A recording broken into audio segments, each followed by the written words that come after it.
Hey, welcome in everybody. Here for some Gridiron Glory action. We're going to be covering the MVL today. I'm Sam Mullan, here with MVL reporter Eli Burris. Now, Eli, we had a lot of games going on this week. Inside the MVL, we had 4 conference games, 1 outside the conference. Let's go ahead and start with that one. We're going to go with New Lex. They took on Coshocton. Can you talk about that game, Eli? Yeah, Crooksville was able to get a win against Coshocton last night, 21-7, and that's going to roll into some confidence as they take on West M next week, who's still winless.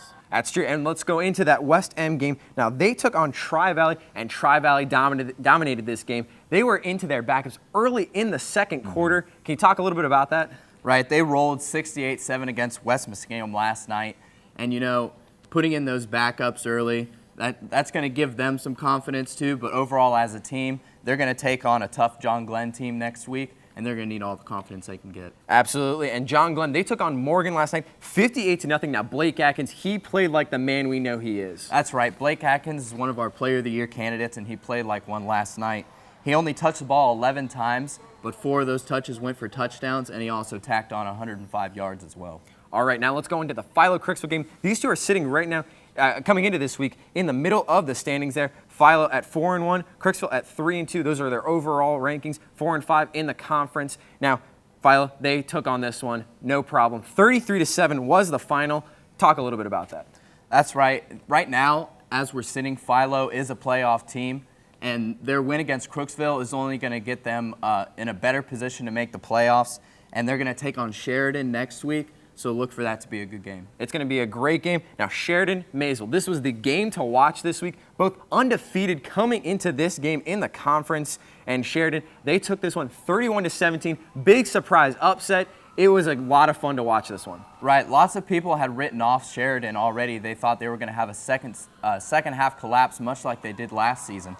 But they came out and they defended their home turf against a very good Maysville team who was second in their region, fighting for a playoff game at home. And going into those playoffs, we now look at Sheridan. They were 15th in Division III coming into this week. You got to look for them to have a big jump. Maysville, they will drop. Tri-Valley, 17th in Division III. They should jump, not a lot because they did play West M, but they have a tough schedule coming up. They have to take on John Glenn, Sheridan, Maysville, and Philo the rest of the season.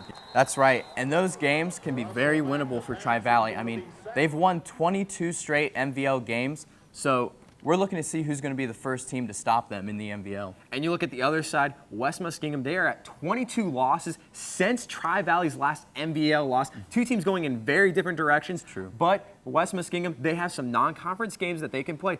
Pick up a couple wins, just have a little bit of salvaging to this season. Right, and they have a matchup with Morgan left, and all signs point to both of those teams looking to get their first win in that game.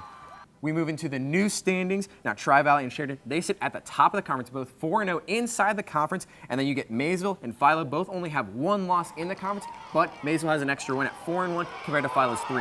Right, and then after that, you've got John Glenn, who's a 4-2 overall, and then an even 2-2 in the conference. Right after them, Crooksville and New Lex, both at 3-3 overall, but Crooksville holding that extra win at 2-3 in the conference compared to New Lex's 1 win in the conference. And then at the bottom, you have the Morgan Raiders and the West M Tornadoes, who are still looking for that first win in the conference and overall. Absolutely. Now, they will be, like you said, the scoring off Week 10, so that's a good chance for them to find something to make the season a little more salvageable. So as we discussed, we have a lot of games left for the rest of the season, making this an exciting finish to the year. Thanks, Eli. Make sure to tune into our show at 11:30 on Friday nights. For Eli Burris, I'm Sam Mullan, reminding you there's nothing better than Friday nights in Gridiron Glory.